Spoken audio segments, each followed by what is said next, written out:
태국 뉴스를 가장 쉽고 빠르게 전해주는 영준이의 태국 뉴스룸. 구독과 좋아요는 사랑입니다. 영준이의 태국 뉴스룸 시작합니다. 중국 정부가 미얀마에서 인신매매 조직에 속아 강제 노동을 당한 자국민 1041명을 본국으로 송환하기 위해 2월 20일부터 22일까지 16편의 전세기를 운항합니다. 미얀마 당국은 12개국 국적의 피해자 1219명을 태국 메소스로 인도했으며 중국 국적자는 3일간 송환됩니다. 나머지 국적의 피해자들은 2월 23일부터 순차적으로 본국으로 돌아갈 예정입니다. 중국 남방항공 전세기가 태국 메솥 공항에서 중국 윈난성으로 피해자들을 이송할 예정입니다. 태국 푸미탄 부총리가 중국 류중이 공안부 부부장과 회담 후 중국이 태국 내 주권 침해 논란에 대해 사과했으며 미얀마 문제 해결을 위한 협력을 지속할 것이라고 밝혔습니다. 중국은 태국의 미얀마 내 전력, 인터넷, 연료 차단 조치를 긍정적으로 평가했으며 시진핑 국가주석과 리창 총리도 이를 높이 평가했습니다. 또한 3자 협력 강화를 제안했으며 태국은 이를 수용했습니다. 태국은 미얀마 내 범죄 조직 근절을 위해 조치를 계속할 것이며 중국은 밀수 감시 장비 지원을 검토 중입니다. 그러나 태국은 인도적 이유로 필수물자 차단 제안은 거부했습니다. 패텅탄 총리가 2월 19일 북부 및 서부 지역의 산불 대비를 지시하며 특히 캄보디아와 협력해 산불 중점 지역 문제를 해결할 것을 외교부에 요청했습니다.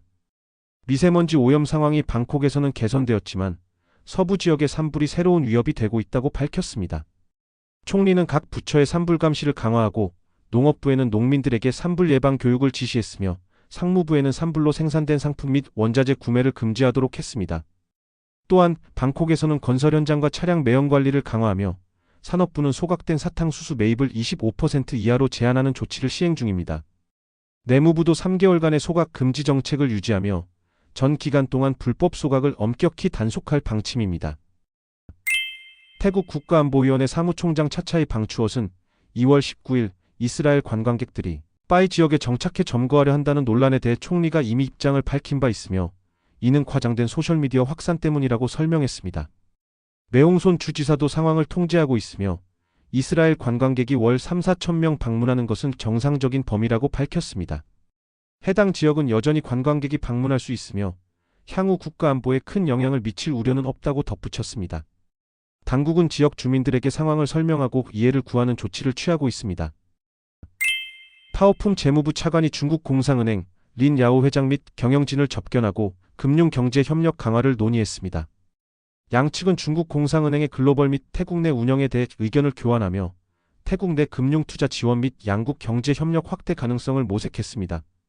파오품 차관은 태국 금융허브와 중국 공상은행을 연계해 아세안 내 역할을 강화하고 전기차 재생에너지, 디지털 산업 등 핵심 분야의 투자 지원 방안을 논의했습니다. 또한 핀테크 및 디지털 위안화 협력을 확대하고 녹색 금융 발전을 위해 태국 수출입은행과 협력하는 방안을 제안했습니다. 이케아 태국이 태국 소비자들이 편리함을 선호하고 근거리 소매점을 이용하는 경향이 있어 이에 맞춰 소형 매장을 도입한다고 밝혔습니다. 이케아는 2025년 2월 27일 매크로 항동의 이케아 치앙마이를 개점할 예정이며 CP그룹의 매크로, 로터스, 디카트론과 협력합니다. 작지만 모든 것을 갖춘 스몰 벗 에브리싱 콘셉트로 설계된 투자비 1,500만 바트로 최소화한 로우 코스트 스토어 형태입니다. 또한 이케아 치앙마이는 태국 최초의 100% 무연금 매장으로 운영될 예정입니다.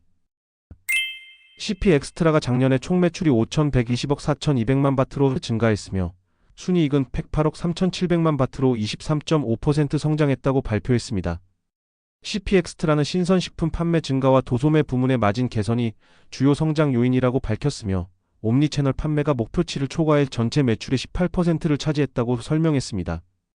또한 AI 기반 데이터 분석을 활용한 기술 혁신을 통해 리테일 테크 선두 기업으로 입지를 강화하고 있다고 강조했습니다. 태국에서 올해 초부터 2월 18일까지 독감 감염자가 10만 7천 명을 넘어섰으며 사망자는 9명 발생했습니다. 감염은 주로 학교, 교도소, 군 캠프에서 집단적으로 발생했으며 유행하는 바이러스는 A형, H1N1입니다. 보건당국은 독감이 여러 나라에서 확산 중이라며 예방접종을 권고했습니다. 특히 5살에서 9살 아동이 가장 많은 감염률을 보이며 초등학생 연령대에서도 환자가 증가하고 있습니다.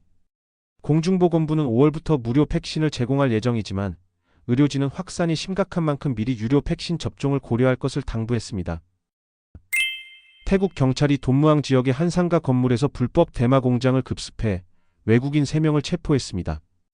해당 건물은 4층 규모로 내부에서 대마를 보관 가공 포장하는 시설이 발견되었습니다. 압수된 물품은 진공 포장된 건조 대마, 디지털 저울, 진공 포장기 등이며 건물 일부는 대마 재배 시설로 개조된 상태였으나 식물은 발견되지 않았습니다. 체포된 베트남 국적 2명과 스웨덴 국적 1명은 월 1만 5천 바트를 받고 대마를 관리했다고 진술했습니다. 태국 경찰은 방콕 후에이쾅 지역의 한 호텔에서 불법 온라인 도박 조직을 급습해 중국인 14명을 체포했습니다. 조사에 따르면 이들은 호텔 객실 6개를 연 단위로 임차한 뒤 컴퓨터 및 휴대전화 수십 대를 이용해 중국인을 대상으로 한 온라인 도박 사이트를 운영한 것으로 확인되었습니다. 경찰은 20대의 컴퓨터와 25대의 휴대전화, 현금 약 26만 5,950바트 및 외화 등을 압수했으며 해당 조직의 도박 시스템 내 자금 유통 규모는 약 200만 위안으로 추산된다고 밝혔습니다. 체포된 용의자들은 태국에서 불법적으로 근무하며 하루 300위안의 급여를 받은 것으로 드러났으며 경찰은 이들에게 불법 도박 운영, 밀수품 소지, 무허가 취업 등 3가지 혐의를 적용해 법적 절차를 진행 중입니다. 이상 영준이의 태국 뉴스룸을 마치겠습니다. 감사합니다.